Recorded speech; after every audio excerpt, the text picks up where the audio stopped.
में बहुत पहले से ध्यान की परंपरा चलती चली आ रही है। हजारों सालों से लोग कई वजहों से मेडिटेशन करते चले आ रहे हैं, आध्यात्मिक, दार्शनिक और धार्मिक वजहों से।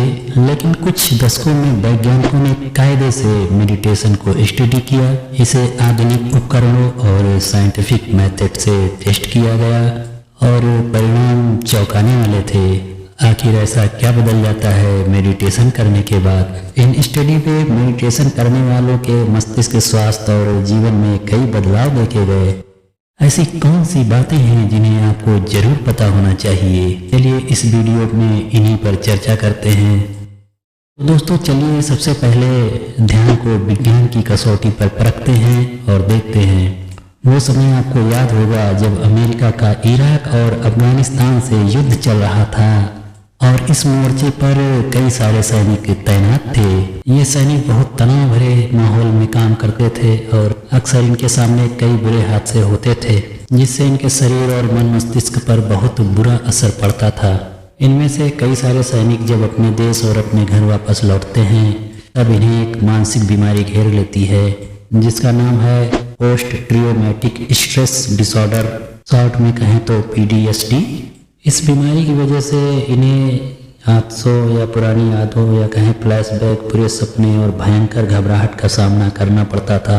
इन्हीं समस्याओं को देखते हुए 2016 में इराक और अफगानिस्तान में तैनात रह चुके ऐसे 23 सैनिकों पर एक स्टडी की गई। इन्हें 16 हफ्तों के लिए माइंडफुलनेस मेडिटेशन कराया गया, इसकी थेरेपी दी गई और जब इसके नतीजे निकाले गए तो नतीजे हैरान कर देने वाले थे।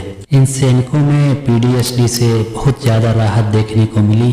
आखिर इसका असर कैसे हुआ, इसको समझने के लिए थेरेपी के पहले और बाद में ब्रेन स्कैन को जांचा गया, जिससे पता चला कि इनके दिमाग के नेटवर्क में जो कनेक्टिविटी होती है उसमें कुछ फेरबदल हुआ है, जिसकी वजह से ये लोग अपने ध्यान और चिंतन को बेहतर ढंग से कर पा रहे हैं, जो कि थेरेपी से पहले संभव नहीं था। अगले रिसर्च की बात कर लेते हैं।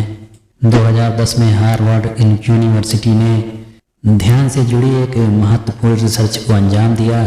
इस रिसर्च में वॉलंटियर्स के फ़ोन में एक एप्लीकेशन डाली गई। दिन में किसी भी समय रैंडमली उनसे कुछ सवाल पूछे जाते थे और उन्हें जवाब देना पड़ता था, जैसे कि अभी वो क्या कर रहे हैं, उनका ध्यान अपने काम में है या नहीं है।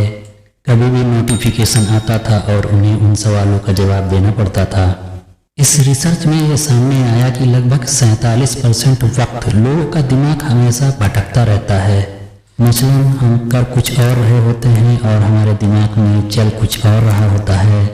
वैज्ञानिकों के अनुसार ये भटका हुआ मन हमारे अंदर नाखुशी पैदा करता है, जिसकी वजह से कई समस्याओं का सामना करना पड़ता है और इसका समाधान कहीं न कहीं मेडिटेशन द्वारा किया जा सकता है। मेडिटेशन हमारे भटकते हुए दिमाग को सही रास्ते पर लाने की तकनीक है। आम लोगों पर भी वैज्ञानिकों ने कई सारे स्टडी की। इसमें निकलने वाले निष्कर्ष कई आयामों पर होते हैं। सबसे पहले मस्तिष्क में होने वाले बदलावों के बारे में चर्चा करते हैं। हमारे ब्रेन को स्टडी करने के लिए fMRI और EEG जैसी तकनीकों का सहारा लिया जाता है। EEG यानी इलेक्ट्रोइंसेफ्लोग्राफी।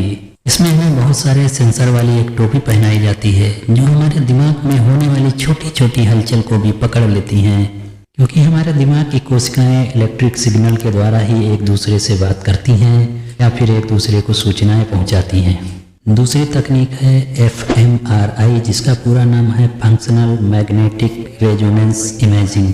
इसके द्वारा हमारे दिमाग में खून के बहाव पर नज़र रखी जाती है, क्योंकि दिमाग में जिस हिस्से में हरकत ज़्यादा होती है वहाँ पे खून का बहाव ज़्यादा होता है। तो अब बात करते हैं निष्कर्ष की। इन तकनीकों की सहायता से हमें पता चला कि मेडिटेशन करने वालों के दिमाग में बहुत सारे बदलाव होते हैं, जो कि 2 महीने में अपना असर दिखाना शुरू कर देते हैं। अब सवाल उठता है कि आखिर क्या बदलता है हमारे दिमाग में। हमारे दिमाग में एमिगडाला नामक एक हिस्सा होता है जिसका काम होता है डर, स्ट्रेस यानी तनाव आदि क्रियाओं का संचालन करना। इन स्टडी से सामने आया कि मेडिटेशन करने वाले लोगों का एमिगडाला छोटा होने लगता है, जिससे तनाव एवं डर में काफ़ी कमी आती है। इसके अलावा एक चीज़ और होती है हमारे शरीर में, वो है इंटरल्यूकिन 6। यह एक प्रकार का हार्मोन होता है जो ज़्यादा तनाव बढ़ने पे हमारे शरीर में या हमारे खून में बढ़ने लगता है। माइंडफुलनेस मेडिटेशन करने से इंटरल्यूकिन 6 का स्तर भी कम होने लगता है। इसके अलावा दिमाग का एक और हिस्सा होता है प्रीफ्रंटल कॉर्टेक्स। इस हिस्से का काम होता है याददाश्त, बुद्धि और एकाग्रता बनाए रखना और फैसले लेने, सामाजिक कार्यों में हिस्सा लेने आदि का काम भी यही करता है। मेडिटेशन करने से इसका आकार मोटा होने लगता है जिससे इन कार्यों को हम बेहतर ढंग से कर पाते हैं। इसके अलावा मेडिटेशन करने से दिमाग के सारे हिस्से आपस में बहुत अच्छे से कोऑर्डिनेट कर पाते हैं, यानी एक दूसरे से संपर्क बना पाते हैं। इसके अलावा स्टडी में सामने आया कि हार्ट रेट, ब्लड सर्कुलेशन संचालित करने वाले दिमाग के हिस्से पर भी इसका असर पड़ता है। तो कहने का मतलब ये है कि जो लोग रेगुलर मेडिटेशन करते हैं उनका परफॉर्मेंस आम लोगों से बेहतर होता है। तो अगर अभी तक आपने मेडिटेशन करना शुरू नहीं किया है तो करना शुरू कर दीजिए। एक कहावत है, precaution is better than cure.